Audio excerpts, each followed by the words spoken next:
Hello everyone, this is Mahesh Nagar and welcome to my YouTube channel. Today I am going to explain you all the important questions and answers of your textbook lesson number 6 and the lesson name is If the Whale Goes Dry. ये lesson जो है वो बहुत important lesson है, कोई ना कोई question इसमें से आता ही है। एंड द सेकंड थिंग कि आपके जो सीन पैसेज आते हैं उसके आने के इस चैप्टर में से इस लेसन में से आने के चांसेस बहुत ज़्यादा रहते हैं, इसलिए मैंने जो very short answer type questions है वो भी आपको डिस्क्राइब कर रहा हूँ मैं। फर्स्ट से स्टार्ट करते हैं। How much water does the human body contain? Human body में कितना पानी होता है? आंसर है the human body contain 71% water. Means total body जिन चीज़ों से बनी है उसमें 71% वाटर है। सेकंड क्वेश्चन है since when has man been changing his relationship with the earth drastically? जब से इंसान ने अपना बिहेवियर चेंज किया, यानी कि अपना रिलेशन मीन संबंध जो अर्थ के साथ है वो किस तरह से, यानी कि कब से ड्रास्टिकली चेंज हो रहा है, उसमें बदलाव हो रहा है। सो एक पॉइंट ऑफ टाइम बताना है कि कब से ऐसा होना शुरू हुआ है कि हमारे और अर्थ के जो रिलेशन है मीन्स हमने अर्थ की परवाह करना कब बंद कर दिया। आंसर है man has been changing his relationship with the earth drastically since the industrial revolution. जब से औद्योगिकीकरण आया है, औद्योगिक क्रांति की शुरुआत हुई है और ये इंग्लैंड से शुरू हुई थी, तभी से हमारे रिलेशंस जो है वो चेंज होना शुरू हो गए। नेक्स्ट क्वेश्चन है where do we get fresh water from? Fresh water हमें कहाँ से मिलता है? आंसर है we get most of the fresh water from ground and less than 0.1% is obtained from lakes, rivers etcetera. Means ज़्यादातर हमें fresh water जो है वो अर्थ से एक्सट्रैक्ट करते हैं, मीन्स हम अंडरग्राउंड से निकालते हैं अर्थ से, और मात्र 0.1% मीन्स बहुत ही छोटा अमाउंट जो है वो हमें लेक्स और रिवर्स से मिलता है, उसका हम यूज़ करते हैं और वो फ्रेश होता है। नेक्स्ट क्वेश्चन है what threat to rising sea levels pose to human population? Rising sea level की वजह से ह्यूमन पॉपुलेशन पर किस तरह से इफेक्ट होगा और किस तरह की समस्या हमारे सामने आकर खड़ी होने वाली है। Rising sea level will lead to loss of low lying coastal areas around the world which will further give rise in number of refugees as 1/3 of population live within 60 kilometers of coastline. Means rising sea level यानी कि सी के level को बढ़ने की वजह से जो लो lying coastal areas है, मीन्स जो समुद्र के किनारे के जो नीची जगहें हैं वहाँ पर पानी भर जाएगा, जिसकी वजह से वहाँ पर रहने वाले लोग जो है वो एज ए रिफ्यूजी मीन्स शरणार्थी बनकर लैंड के बाकी हिस्सों पर जो है पलायन करना शुरू कर देंगे, जिससे उस जगह पर क्या हो जाएगा, एक तरह से पॉपुलेशन का दबाव आ जाएगा। तो ये एक रीज़न है क्योंकि समुद्र के आसपास के जो 60 किलोमीटर के एरिया है वहाँ पर 1/3 पॉपुलेशन रहती है पूरे वर्ल्ड की, यानी कि हम कह सकते हैं पूरे वर्ल्ड की जितनी पॉपुलेशन है उसका 33% जो पोर्शन है पॉपुलेशन का वो समुद्र से अंदर 60 किलोमीटर के दायरे में रहती है। नेक्स्ट क्वेश्चन है where do chemical pollutants come from? Pollutant जो है केमिकल पॉल्यूटेंट्स यानी कि रासायनिक प्रदूषक कहाँ से आते हैं? आंसर है chemical pollutants come from industrial establishments. जहाँ पर औद्योगिकीकरण हुआ है और जहाँ पर उद्योग धंधे स्थापित किए गए, फैक्ट्रीज वगैरह स्टैब्लिश की गई है, वहाँ से केमिकल पॉल्यूटेंट्स आते हैं। नेक्स्ट बी का क्वेश्चन देखते हैं हम, जो शॉर्ट आंसर टाइप क्वेश्चन है। इन क्वेश्चंस जो है वो सेपरेट क्वेश्चन आते हैं आपके। सो फर्स्ट क्वेश्चन है इसका why does water carry spiritual significance in most religions? कि पानी क्यों अधिकतर जो धर्म है उनमें महत्व रखता है, कैसा? स्पिरिचुअल यानी कि आध्यात्मिक महत्व उसका होता है। तो पानी का सिग्निफिकेंस क्यों है, मतलब धर्म में हमें ये एक्सप्लेन करना है। और आप सभी जानते हैं कि एक पानी जो होता है उसका सिग्निफिकेंस क्यों होता है या हम उसको क्यों महत्व देते हैं। आंसर देख लेते हैं अपन लेसन के according. Water plays a significant role in our life. पानी का बहुत ही महत्वपूर्ण योगदान हमारे जीवन में होता है। Water is important for the existence of life on the अर्थ। पानी बहुत जरूरी है, जीवन धरती पर होने के लिए पानी की बहुत आवश्यकता है, बहुत जरूरी है। It is considered to be a divine purifier. और यही नहीं, वो अर्थ के लिए इंसानों के लिए बहुत ज़रूरी होता है, लेकिन इसके अलावा भी हम उसको Divya, divine means of Divya purifier, मतलब शुद्ध करने वाला। तो एक हम देविक वरदान मानते हैं, देवताओं का दिया गया वरदान मानते हैं जो शुद्धिकरण के काम आता है। No worship to God is performed without purification with water. हम भी कहते हैं कि बिना नहाए मंदिर में नहीं चढ़ना है, अगरबत्ती नहीं लगाना है, दिया नहीं लगाना है। तो कहने का मतलब है कि कोई भी गॉड की वर्शिप या किसी भी भगवान की पूजा हम बिना प्योरिफिकेशन के यानी कि शुद्धिकरण के पहले नहीं कर सकते हैं, ना करते हैं हम। इन क्रिश्चियन बैप्टिज्म टू, और क्रिश्चियन धर्म में बैप्टिज्म यानी कि जल संस्करण होता है, जल संस्कार होता है, वो भी उसी से संबंधित है। इज यूज्ड सिंबलाइजिंग प्योरिफिकेशन, उसका भी जो मतलब है और अर्थ है वो शुद्धिकरण का ही प्रतीक होता है। एंड रीजनरेशन, और रीजनरेशन का भी इसको महत्व हम देते हैं। These are the reasons of spiritual significance of water in all the major religions. और यही सभी धर्मों में, लगभग सभी धर्मों में पानी का महत्व इसीलिए होता है क्योंकि ये सबसे मेन चीज तो ये है कि इसको हम क्या मानते हैं, प्योर मानते हैं। कि पानी में नहाना मीन्स आपके सारे जो बॉडी से रिलेटेड जो गंदगी है वो आपकी साफ हो जाएगी, इसलिए हम पानी को सबसे प्योर मानते हैं। इसलिए हर चीज को हम धोते हैं, साफ करते हैं तो पानी का यूज करते हैं। ठीक है, नेक्स्ट क्वेश्चन है, what drives the cold ocean stream from the poles towards the equator. क्या चीजें हैं जो कोल्ड ओशनिक स्ट्रीम से यानी कि ठंडी समुद्री या हवा है उनको पोल्स मीन्स जो ध्रुव है वहां से खींचकर इक्वेटर यानी कि भूमध्य रेखा पर लाती है। आंसर है the climate pattern of the earth remains stable by the ocean water which helps to maintain the global balance by constantly pushing towards a more even distribution of temperature. होता क्या है, जो क्लाइमेटिक पैटर्न होता है अर्थ का वो stable रखने के लिए, अपने आप को वो पैटर्न जो जलवायु है उसको स्टेबल रखने के लिए जो समुद्री पानी है उसका बहुत महत्व है। ये हेल्प करता है, जो हवाएं चलती है समुद्र से होकर वो पूरे हमारे इकोसिस्टम में उसको बैलेंस करने की प्रयास करता है और कॉन्स्टेंटली मीन्स लगातार उसके लिए क्या करता है, पुश करता है, मीन्स धक्का मारता है किसको, जो इवन डिस्ट्रीब्यूशन है टेम्परेचर का, मीन्स उसको एक जैसा टेम्परेचर करने की कोशिश करता है। ठीक है, जो अनइवन टेम्परेचर है उसको इवन करने में हमारा मतलब जो टेम्परेचर को इवन टेम्परेचर करने में हेल्प करता है, यानी कि बहुत ज़्यादा डिफरेंस टेम्परेचर में ना रहे ट्रॉपिक और कोल्ड रीजन में। वो वाटर जो है इसमें हेल्प करता है, कौन सा, ओशनिक वाटर इसमें हेल्प करता है। As the warm ocean water from the tropics move northward, और जो ओशनिक वाटर है जो ट्रॉपिक से मूव करके नॉर्थवर्ड मीन्स नॉर्थ पोल की तरफ जाता है, most of it evaporates along the way. तो रास्ते में कई सारा पानी तो क्या हो जाता है, इवेपोरेट्स हो जाता है, मीन्स वाटर वेपर्स में कन्वर्ट हो जाता है। It transfer heat from the equator to the poles, और ये गर्म हवाएं जो इक्वेटर भूमध्य रेखा से पोलर आइस की तरफ मतलब पोल की तरफ जाती है, ध्रुवों की तरफ जाती है। इन ह्यूज करंट मीन्स काफी तीव्र गति इसकी होती है। When this warm ocean water hits the cold polar winds, और जब ये हवाएं जो ओशनिक जो विंड्स होती है वो गर्म होती है, ये स्ट्रीम जब पोलर रीजन से आने वाली ठंडी हवाओं से टकराती है बिटवीन ग्रीनलैंड एंड आइसलैंड, और कहाँ टकराती है, ग्रीनलैंड और आइसलैंड के बीच में। The evaporation accelerate living behind much saltier sea water which becomes. अब होता क्या है कि जो साल्टियर वाटर रहता है वो थोड़ा हैवी रहता है, और उस वजह से जैसे ही वो गर्म हवाएं ठंडी हवाएं से टकराती है तो जो साल्टियर वाटर है वो पीछे छूटना शुरू हो जाता है, और बाद में वो क्या हो जाता है, विच बिकम डेंसर एंड हैवियर, जो कि ठंडी हवाओं से टकराने के बाद क्या हो जाता है, थोड़ा सा हैवी हो जाता है और घना हो जाता है। मीन्स बादल तो तब भी होने चाहिए जब गर्म हवाएं जाती है, क्योंकि वाष्प तो उसमें भी रहती है, परंतु वो इतना डेंस नहीं रहता है, इतना हैवी नहीं रहता है, इसलिए वो बहुत ऊपर आसमान में उड़ता है।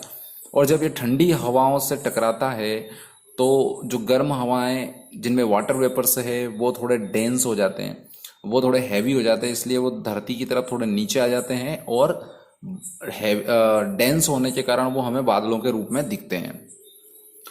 This rapidly pulling water strings to the bottom at the great speed, और ये बहुत स्पीड से किधर आता है पानी, धरती की तरफ आना शुरू होता है। And forms a deep current which is very powerful, और बहुत तेज इसकी गति होती है जो बहुत पावरफुल होती है। This ocean current drives the cold stream from the poles towards the equator, और इसी तरह से गर्म हवाएं जब ठंडी हवा से मिलती है और फिर मिलकर जब ये रिटर्न होती हैं तो हम कह सकते हैं कि वो क्या लेके आती है, कोल्ड लेके आती है, कोल्ड एयर्स लेकर आती है, कहाँ से, पोलर रीजन से इक्वेटर की ओर। नेक्स्ट क्वेश्चन है, write two ways in which global warming raises the sea level. ये बहुत इंपॉर्टेंट क्वेश्चन है। इसमें क्वेश्चन पूछा जा रहा है कि दो ऐसे तरीके बताएं जिससे कि ग्लोबल वार्मिंग की वजह से और सी लेवल बढ़ रहा है, मतलब ग्लोबल वार्मिंग बढ़ रहा है और उससे सी लेवल यानी कि सी का वाटर लेवल बढ़ रहा है। आंसर है following are the two ways which raise the sea level. दो ऐसे तरीके हैं जो नीचे हमने दे रखे हैं, 1/2 पॉइंट बना के मैंने लिखे हैं, आपको इजीली समझ में आ जाएगा। Higher average temperatures result in the melting of glaciers. जब हमारा एवरेज टेम्परेचर जो रहता है वो जब हायर होने लगता है यानी कि बढ़ने लगता है, जिसकी वजह से ग्लेशियर्स मीन्स जो हिमगंगाएं वो पिघलना शुरू होती है। The ice being discharged into the ocean from the ice caves of Antarctica and Greenland. तो अंटार्कटिका और ग्रीनलैंड ऐसी जगह है जहाँ पर सबसे ज़्यादा बर्फ जमा हुआ है। एवरेज टेम्परेचर बढ़ने की वजह से वहाँ पर जो आइस केव्स है वो मेल्ट होना शुरू करती है यानी कि पिघलना शुरू करती है, और वो पानी कहाँ चला जाता है, सीधे ओशन में चला जाता है, जिससे कि ओशनिक जो लेवल है वो बढ़ने लगता है।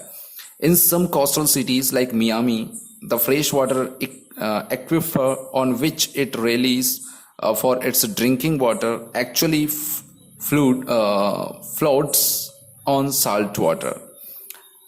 हम बात कर रहे हैं कि उन कोस्टल सिटीज़ की जो समुद्र के किनारे हैं, जिसमें मियामी नाम का एक शहर सबसे ज़्यादा प्रॉब्लम में है, जहाँ पर जो फ्रेश वाटर एक्विफर्स है, मींस जो संसाधन है फ्रेश वाटर के, जहाँ से फ्रेश वाटर मिलते हैं। एक्विफर्स इसलिए बोला है क्योंकि अंडरग्राउंड वाटर का सोर्स है, इसलिए एक्विफर्स होता है, जिसमें कि जो वाटर लेवल बढ़ रहा है उस वाटर लेवल के बढ़ने से, समुद्री वाटर लेवल के बढ़ने से जो साल्टी वाटर है वो एक्चुअल में इन फ्रेश वाटर के जो रिसोर्सेस है इनके ऊपर वो फ्लोट हो जाता है, मीन्स इसको वो कवर कर लेता है। So that rising sea would push the water table up in some cases to the surface, और इस तरह से सरफेस तक वो पानी जो है वो फैल रहा है। क्योंकि एक तो जब वो सी वाटर बढ़ ही रहा है, दूसरा क्या हो रहा है, जब वो दूसरे पानी के साथ मिल रहा है तो वो पानी भी क्या हो जाता है, उसी की तरह खारा हो जाता है, और वो पानी भी हेल्प करता है काई में, सी वाटर को बढ़ाने में।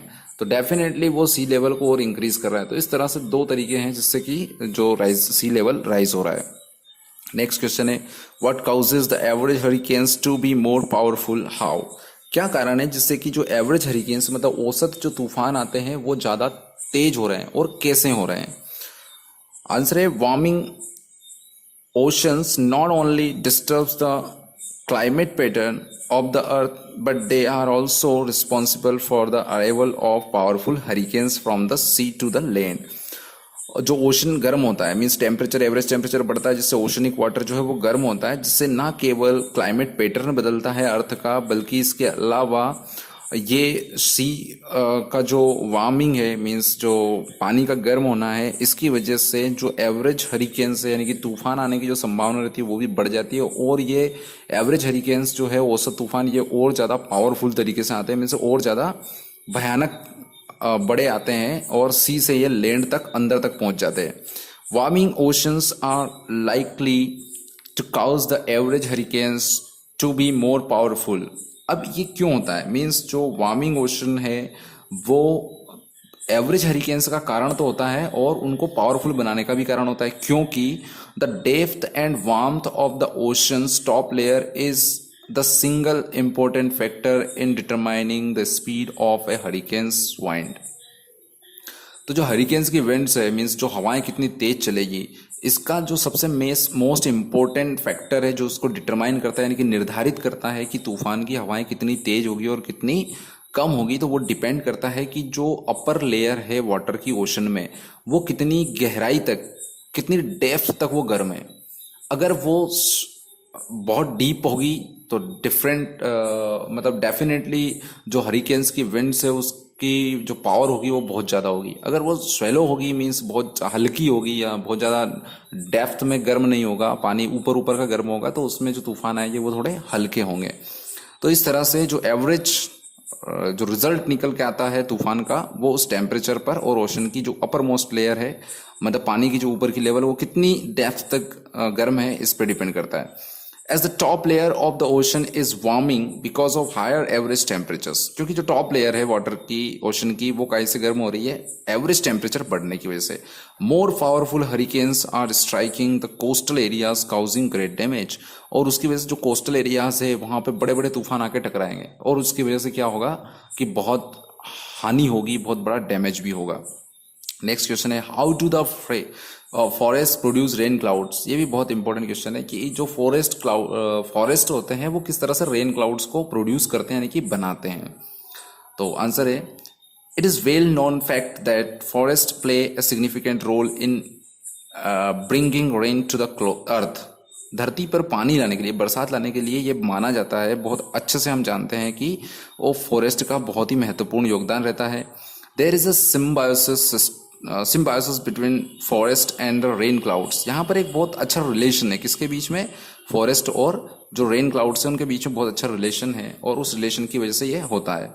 The tropical rain forest produce their own rain clouds. जो ट्रॉपिकल उष्ण कटिबंधीय जो जंगल है वो खुद के रेन क्लाउड्स प्रोड्यूस करते हैं।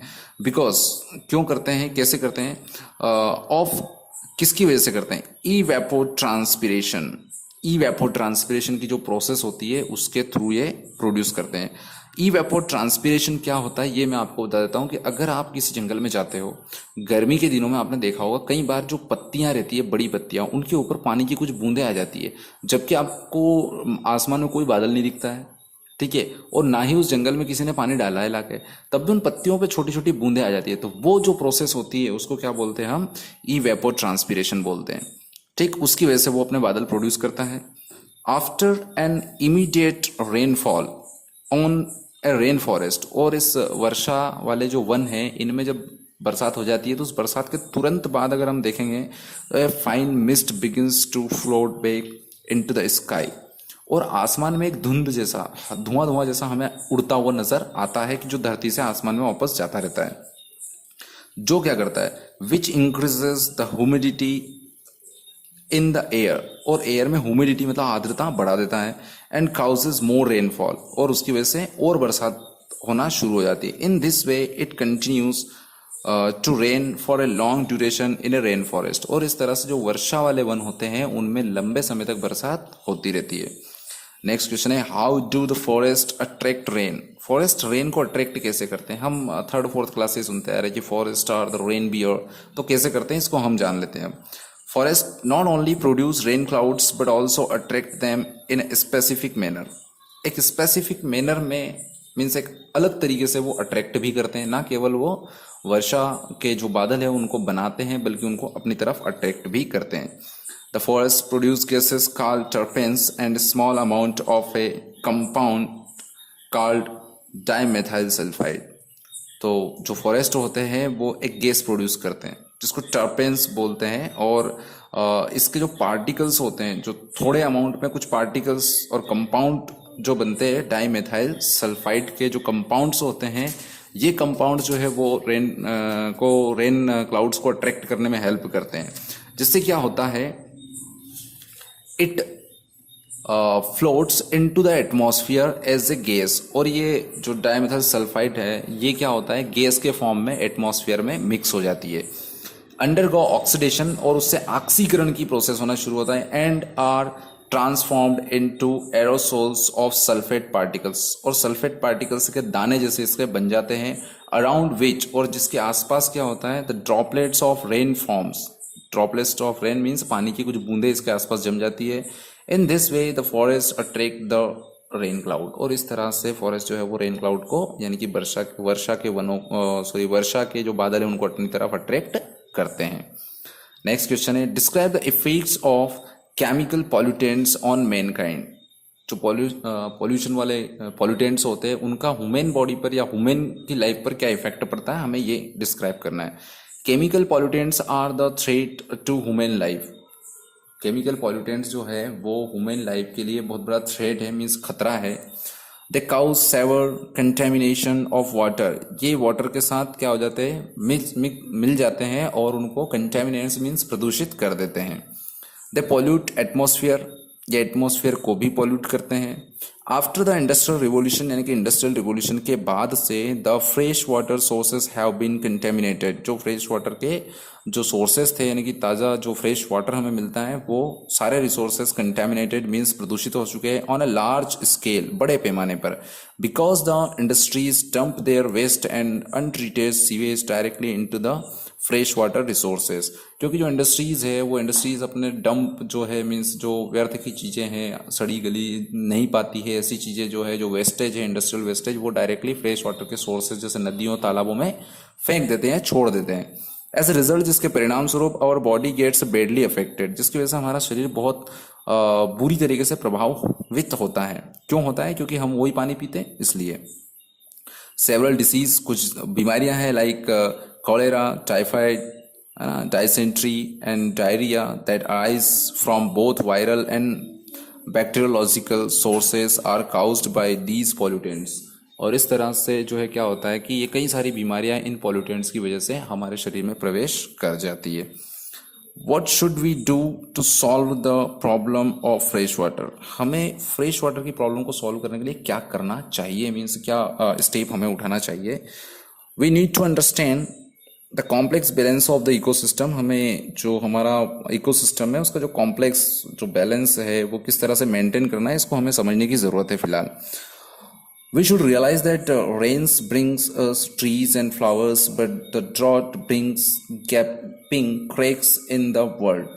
जो रेन है, जो बरसात है, हमारे लिए पेड़ लेके आती है, वेजिटेशंस को हरा भरा करती है और फूल खिलते हैं, परंतु जो सूखा पड़ता है वो सूखा वर्ल्ड में क्रैक्स लेके आता है, यानी कि दरारें डालता है। The fresh water resources like rivers and lakes sustains us, जो फ्रेश वाटर है जो नदियों में और तालाबों में पाया जाता है, उसकी वजह से हम सर्वाइव कर पाते हैं। Every form of life means जीवन का कोई भी स्वरूप हो, चाहे वो पेड़ पौधे हो, इंसान हो, जानवर हो, कैन एग्जिस्ट ओनली टिल, और वो तब तक ही एग्जिस्ट कर सकते हैं, तब तक ही उसका अस्तित्व है जब तक कि ये वाटर हमारे पास है।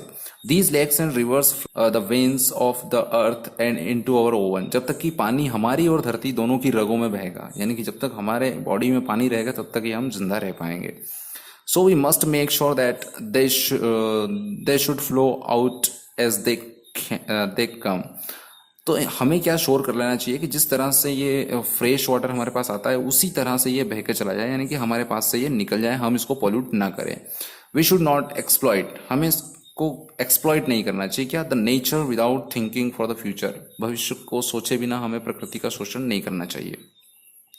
नेक्स्ट सी वाले की क्वेश्चन पर आते हैं हम, इसमें बी वाले में इतने इंपॉर्टेंट थे, अब सी वाले पे आते हैं।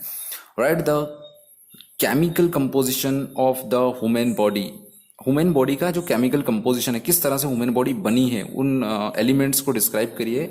इन व्हाट वे, और किस तरह से is human body similar to earth, किस तरह से इंसान का शरीर जो अर्थ है उससे हम कंपेयर कर सकते हैं, सिमिलरिटी में, है ना, सिमिलर है। The human body contains 71% of water, human body में 71% वाटर होता है। सिमिलर टू अर्थ, उतना ही अर्थ पे होता है। As earth too has 71% water, earth पे भी 71% जो है वाटर होता है एंड 29% लैंड होती है। Human body is a composition of several chemical elements and earth too, जिस तरह से अर्थ पर अलग अलग जो केमिकल एलिमेंट्स है उसी तरह से ह्यूमन बॉडी में भी वो एलिमेंट्स हैं। इन ह्यूमन बॉडी में हम बात करें तो 23% carbon, 2.6% nitrogen, 1.4% calcium, 1.1% phosphorus and many other elements जो है वो टीनी अमाउंट्स में पाए जाते हैं। बट एबो ऑल, पर इन सबसे ऊपर की अगर हम बात करें, ऑफ देम आर ऑक्सीजन 61%, हमारे शरीर में ऑक्सीजन 61% होता है एंड हाइड्रोजन 10% होता है। और ये क्या होते हैं? फ्यूज टुगेदर, ये एक साथ मिलकर and form combinedly the most important thing which is water, और ये मिलकर हाइड्रोजन और ऑक्सीजन के जो कंपाउंड है वो एक पर्टिकुलर रेशो में मिलकर जो है वो क्या बनाते हैं? वाटर का निर्माण करते हैं, जिसको हम H2O कहते हैं, जो कि हमारे लिए बहुत इंपॉर्टेंट है। Even the blood of women contained roughly the same percentage of salt as the oceanic water। और अगर हम बात करें ह्यूमन ब्लड की, तो ह्यूमन ब्लड में साल्ट की जो मात्रा होती है वो लगभग उतनी होती है जैसे कि समुद्र के पानी में साल्ट होता है, उतना ही होता है। इन दिस वे, और इस तरीके से, the human body is closely connected with the earth chemically and biologically. और इस तरह से ह्यूमन बॉडी जो है वो केमिकली और बायोलॉजिकली यानी कि जैविक और रासायनिक दोनों ही रूप से क्या है, सिमिलरिटी है। नेक्स्ट क्वेश्चन है, how does global warming affect the climate pattern. जो ग्लोबल वार्मिंग है वो क्लाइमेट पैटर्न को किस तरह से इफेक्ट करती है यानी कि प्रभावित करती है। Rising in average temperature is called global warming. Global warming किसे कहते हैं, जब हम एवरेज टेम्परेचर का जो बढ़ना है उसको हम, जब वो बढ़ता है, इंक्रीज होता है, तो उसको हम क्या बोलते हैं, ग्लोबल वार्मिंग कहते हैं। ठीक है। The increase temperature of the earth is responsible for making the climate pattern unstable. और ये बढ़ता हुआ जो तापमान है ये ही रिस्पॉन्सिबल होता है क्लाइमेट पैटर्न को चेंज करने का। The ocean water maintain the climate pattern. और लास्ट वाले क्वेश्चन में जैसे हमने देखा कि किस तरह से जो ओशन वाटर है वो मेंटेन करता है क्लाइमेट पैटर्न को, किस तरह से करता है, by distributing temperature from equator to the polar region and back again. क्यों? ओशन इक्वेटर की जो गर्म हवाएं वो ठंडी हवाओं से टकराती है तो वो पोलर की तरफ जाती है और फिर पोलर से ठंडी होकर वापस रिटर्न होती है, जिससे कि टेम्परेचर मेंटेन होता है। The health of the planet depends on maintaining a complex balance of inter related system. Means आपस में एक दूसरे पर निर्भरता पर यह निर्भर करता है कि हम अपने प्लेनेट का जो हेल्थ है उसको किस तरह से मेंटेन कर सके। Global warming accelerate the entire water cycle. जो इंटर वाटर साइकिल है यानी कि बरसात का होना, समुद्र पानी बहकर नीचे आना, वापस से वो वेपोरेशन बनना और फिर पानी होना, ये साइकिल जो है वो इंक्रीज हो सकता है, यानी कि इसमें एक्सेलरेशन आ जाएगा, बढ़ जाएगी इसकी गति। The increased warmth also increases the amount of water vapors in the atmosphere। और जिस जिस तरह से अगर टेम्परेचर बढ़ता जाता है, गर्मी बढ़ती जाती है, तो वाटर वेपर्स की मात्रा है एटमॉस्फेयर में वो भी बढ़ जाएगी। Which is the cause of green house, जिससे ग्रीन हाउस इफेक्ट को बढ़ावा मिलेगा। And speed the process still further. और प्रोसेस जो है इस क्लाइमेटिक पैटर्न की बढ़ जाएगी। As the global warming heats up the polar region. और जिस तरह से ग्लोबल वार्मिंग पोलर रीजन को यानी कि ध्रुवीय प्रदेशों को गर्म करती है फास्टर देन द ट्रॉपिक्स। जो उष्ण कटिबंधीय प्रदेश है यानी कि जो गर्म है उनसे ज़्यादा स्पीड में टेम्परेचर कहाँ का बढ़ता है, ठंडे एरिया का बढ़ता है। इसको बहुत अच्छे से मैंने एक्सप्लेन किया है, जब लेसन को मैंने एक्सप्लेन किया तो आप वो देख लीजिएगा। It changes the way the earth achieves a balance between hot and cold. और जिस तरह से ठंडे और गर्म के बीच में जो बैलेंस होता है, अर्थ जिसको करती है, उसमें चेंज आता है, बदलाव आता है। नेक्स्ट क्वेश्चन है, how does rising sea level threaten fresh water supply. बढ़ता हुआ जो जल स्तर है समुद्र का, वो किस तरह से जो वाटर सिस्टम है, फ्रेश वाटर सिस्टम, उसको थ्रेटन मीन्स उसके लिए खतरा है। तो आंसर है, global warming causes the ocean to rise in their levels. Global warming की वजह से सी लेवल बढ़ता है। It rises the sea level in two ways. और हमने देखा कि दो तरीके से ये बढ़ता है। हायर एवरेज टेम्परेचर की वजह से, जिससे क्या होता है, result in the melting of glaciers. Glaciers पिघलते हैं। The ice being discharged in the ocean. और जो आइसबर्ग है वो पिघल के उनका पानी ओशन में पहुंच जाता है। From the ice caves of Antarctica and Greenland rises the sea level. इसकी वजह से सी लेवल बढ़ता है। Where the sea level rise, जहां पर सी लेवल बढ़ता है, it becomes the cause of the loss of low lying coastal areas. और जब पानी का लेवल बढ़ता है समुद्र में, तो जो आसपास के समुद्र के नीचे इलाके हैं वहां पर पानी भरने लगता है। Including the underground aquifers in which the coastal cities depends for their fresh water need. जो कोस्टल एरियाज में जो सिटीज है वो अपने पानी की ज़रूरतों के लिए एक्वीफर्स मीन्स अंडरग्राउंड वाटर पर निर्भर करती है। और उसमें भी जब पानी भर जाएगा उन जगहों पर, तो वो पानी भी उनके लिए खराब हो जाएगा, पीने योग्य नहीं बचेगा। Some major cities of the world, कुछ बड़ी शहर है दुनिया के, वो रेली मीन्स निर्भर करते हैं फ्रेश वाटर के लिए, एक्वीफर्स मीन्स जो अंडरग्राउंड वाटर है उसके लिए, फॉर ड्रिंकिंग वाटर पर्पज से। These aquifers actually float on salt water। और एक्चुअली में पानी भरने की वजह से ये सबके ऊपर साल्टी वाटर आ जाएगा, जिससे कि ये खराब हो जाएगा। The rising sea would push the water table up to the surface and becomes a threat to these fresh water supplies. और जिस तरह से समुद्र का वाटर लेवल बढ़ रहा है, तो ये एरिया पानी से भर जाएंगे, जिसकी वजह से वाटर टेबल अप हो जाएगी, यानी कि जो खारा पानी है वो बढ़ने लगेगा। नेक्स्ट क्वेश्चन है, describe the effects of population growth on the global water system. हमें डिस्क्राइब करना है कि किस तरह से जो ग्लोबल यानी कि जो बढ़ती हुई जनसंख्या है वो किस तरह से ग्लोबल वाटर सिस्टम के लिए उसका क्या प्रभाव पड़ता है उस पर। तो आंसर है the rapid growth of population is a major threat to the global water system. Answer ये है कि जो ग्लोबल पॉपुलेशन है बढ़ती हुई, वो ग्लोबल वाटर सिस्टम को बहुत ज़्यादा खतरा है उसके लिए, है ना। Most of the developing and undeveloped countries face the pressure of rapid population growth. चाहे डेवलपिंग कंट्री हो, विकासशील हो या अविकसित देश हो, वो सभी बढ़ती हुई पॉपुलेशन से बहुत परेशान है। In many parts of the world के कई सारे हिस्सों में ground water is being extracted from the earth at a very high rate is beyond the ability of nature to refill और recharge the aquifers जो अंडरग्राउंड वाटर रिसोर्सेस है उनको fill करने की जितनी कैपेसिटी है अर्थ की, उससे ज्यादा स्पीड से लोग जो है वो क्या कर रहे हैं, अंडरग्राउंड वाटर को एक्सट्रैक्ट कर रहे हैं, यानी कि बाहर निकाल रहे हैं, जिससे कि जो अंडरग्राउंड वाटर है वो कम होता जा रहा है। एज और इस प्रकार क्या हो रहा है, these underground aquifers are out of sight, और इस तरह से ये आजकल गायब होने लग गए, यानी कि पानी की कमी होने लग गई है, अंडरग्राउंड वाटर लेवल भी नीचे जाता जा रहा है।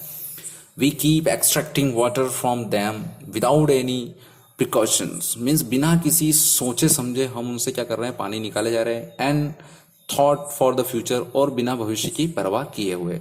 We only come to know about the loss of these aquifers। हमें क्या करना है, हमें सिर्फ और सिर्फ ये जानकारी है कि हम उनको नुकसान पहुंचा रहे हैं और हमें वो खोते जा रहे हैं हमसे। When they dry up, जब वो सूख जाएंगे, और the ground above them begins to sink और subside, या फिर जो हमारा ऊपर का पानी का जो लेवल है, यानी कि जो सरफेस वाटर है, वो जब धरती में जाना कम हो जाएगा, यानी कि उसकी मात्रा कम हो जाएगी, तो ये बहुत जल्दी सूख जाएंगे। In most of the heavily populated area of the world, खास करके वो एरिया जो कि डेंस पॉपुलेशन वाले एरियाज है, वहां पर क्या होता है, the fresh water suppliers are felt short than the number of people suffer. और ऐसे सारे एरिया में जहाँ पर पॉपुलेशन ज़्यादा है, वहाँ पर क्या हो रहा है कि जो रिक्वायरमेंट है पानी की, वो फुलफिल नहीं हो पा रही है, और कई सारे लोगों को उससे मुश्किलों से सामना करना पड़ रहा है। एक लास्ट क्वेश्चन है, जो डी का फर्स्ट क्वेश्चन है, उसको हम देख लेते हैं, जो इंपॉर्टेंट है। वो है, man is paving the path of his oven Doom how. मनुष्य जो है वो अपनी खुद की बर्बादी का रास्ता खुद ही बना रहा है, किस तरह, ये हमें यहाँ पर डिस्क्राइब करना है। Man is said to be the creator of his own destiny, means इंसान को क्या माना जाता है कि वो अपनी मंजिल खुद तय करने वाला पशु, या हम बोल सकते हैं कि इंसान को एक ऐसा जीव माना जाता है जो कि अपना निर्धारित खुद करता है कि मुझे कहाँ जाना है, क्या करना है।